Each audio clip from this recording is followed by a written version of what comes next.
детский лор-врач болуп иштейм. 3-чү детский больницада жүрүп и охрана материнства детствода 05 ставкада консультант лор-врач болуп иштеймин. Ушул карантин башталгандан бери тынбай эле иштеп жүрөбүз. Менин оюм боюнча охрана материнства детствода акыркы күнү 30 апрелде мен консультация кылган балдар бар эле гематология отделениесинде. 30 апрель күнү аларды көрүп консультация кылдан кийин үйгө кеткенмин. Анан 2 май күнү мага звонок келди.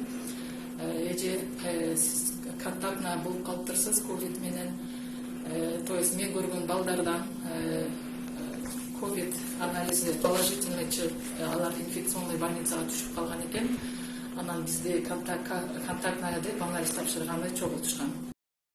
Джергалбаева Заргаим, я являюсь сотрудником Национального центра охраны материнства и детства. Я работаю акушеркой в родильном отделении. 6 мая у нас в нашем центре со всех отделений были взяты анализы на коронавирусную инфекцию, и результаты нам объявили только 9 числа, но 8 мая у меня пропало обоняние, и я начала чувствовать себя плохо. 9 мая утром мне сообщили то, что у меня положительный результат. В тот момент у меня уже не было, я не чувствовала ни запахи, ни вкуса, плюс к этому ко всему появилась головная боль и тошнота.